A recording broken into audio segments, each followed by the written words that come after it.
I'm going to put out the suggestions, and I want us to engage on this. Because we are intellectuals, right? We are in university, for heaven's sake. If the model for education is supposed to come from somewhere, it's supposed to come from us. Yes. Right?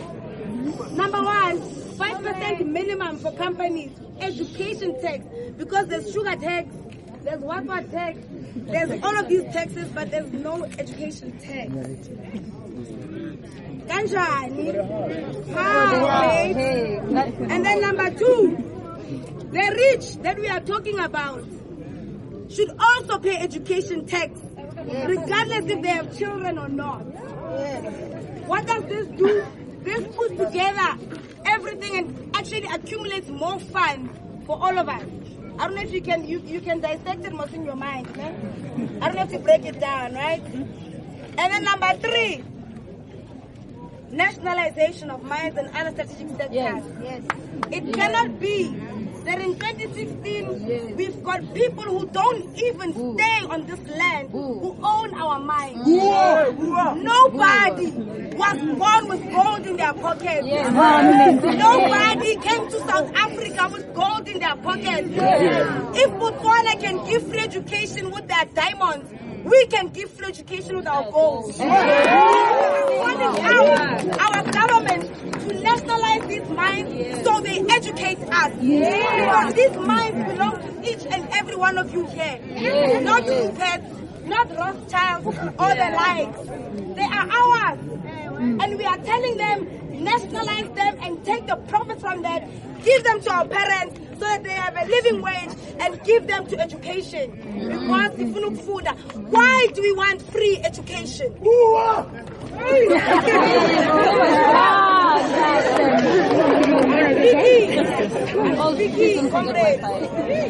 Why do we want free education?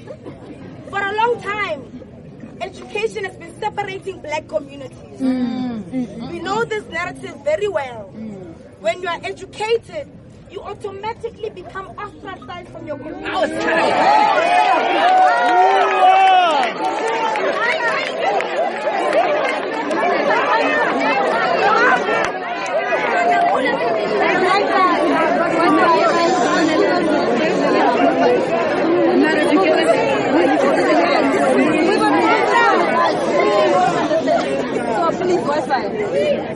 People, I'm sure you've experienced it. Once you come into university, and then it's recess time, and then you go back home, you can't interact with your people anymore. It creates a barrier. Why? Because it's meant to do that to black people. When we say we want free education, we're not just speaking in terms of monetary terms. We are saying freed from the shackles you used it to oppress us.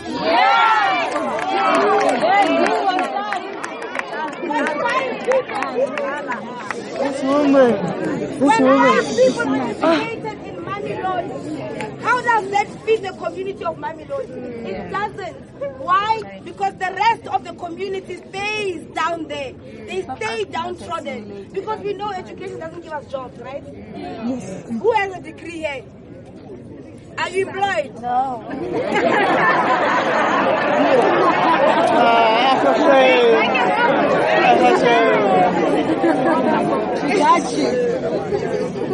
Education was meant to be a tool that used to free us from economic oppression. But now what's happening now is that this system is so smart, guys.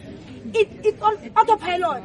There is nothing you can do to destabilize it if you function with it. So when we say we want free education, we are saying we are destabilizing the system. It's not only about opening the book and passing and getting a degree and leaving. No. We want to prove that this system is weak. It is weak.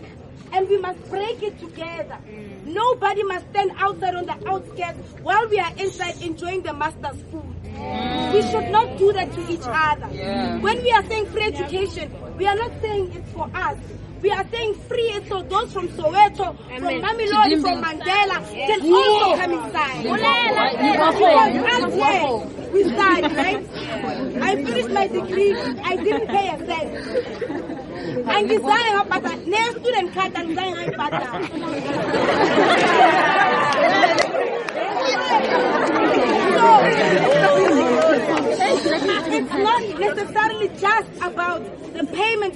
education, but we are breaking that thing that oppresses us. Education is oppressive, guys. Look at what they are teaching you in your classroom. They are teaching you to function as a slave. You are being taught to work as a slave legally.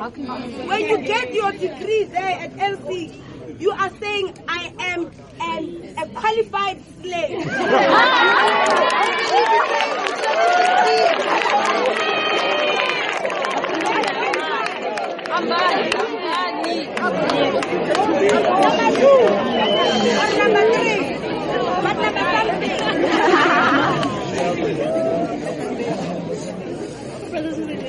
Cheap labor.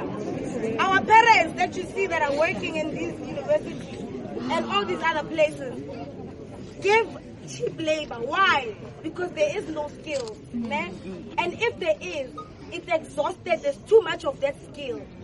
Like for example, everyone here can clean. Do you understand what I mean? So if you come and say, I want 12.5, next, then they bring someone in. Black labor is easily disposable. Do you understand? So education and skills destabilize that whole system. Because then you don't have worth, but you can do something. That's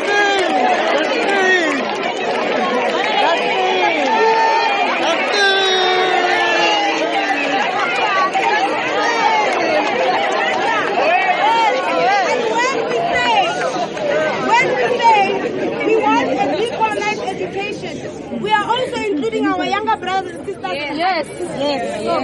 Me, I first heard of Biko and Fanon and Higel in my third year. In my third year. And I didn't read them, I just heard about them.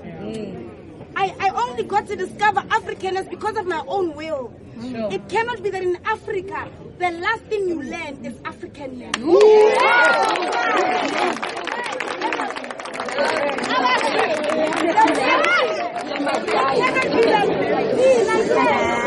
I actually found out this recent. The Khoisan people, actually, they were victorious for 150 years. White people couldn't defeat them for 150 years. Did you know that? Do you understand what I mean? We don't get to learn about Africanness. We don't get to learn about the African economy, African business, African socialism, African capitalism. They don't exist, those things. Why? Because we are not Africa. Who is Africa? What is Africa? What is African? When you say I'm an African, what do you mean? When you say I'm black, what do you mean? There is no definition for our existence. Why? Because our books have been put in the back burners. Our knowledge has been put in the back burners. And we are now searching for this knowledge. That's why we are saying decolonize education. Decolonize it. What's also problematic about this is that decolonizing itself, decolonization, is actually very problematic. I'll give you an example. Can you decolonize a township? You cannot. You can put street lights, you can put roads, you can put toilets, you can put RDP houses, but a township remains a township. And we must be cognizant of that when we say decolonize education. Education will never serve our people the way we can serve each other. Education will never do that. And in our spaces here, we must be honest with these thoughts. Actually, they're not welcomed in the upper structures, right? They're not welcomed. You get shushed up when you talk about these things. To say, actually, education is nothing, guys. Because if you think about it, can you not educate yourself at your home? You can, because there are long-distance learning facilities and all of that. There are books at your disposal. There are. Why do we come here? We come here for the gown. Literally. We come here for the gown. That is why someone will know everything about a certain cause, but they'll feel like they don't know it because why? They didn't get the gown. When we say free education, we are saying free it from also those things. Because then if I can learn outside, then you can learn it. Like it doesn't separate us. Do you understand what I mean? When we say free education, we are saying these gangs will eventually collapse. Because they won't be making money anymore. this setting, this structure is very oppressive, guys. It is very oppressive and we must refuse it. That is why we are saying free education now. Free from the shackles of oppression. We want free education now. Major key. As I said, the outgoing public protector wants to be part of us. And she's asking us to have a dialogue with those other people. I don't know them, but it's like lawyers and advocates, but they are neutral people. They work for the Office of the Public Protector.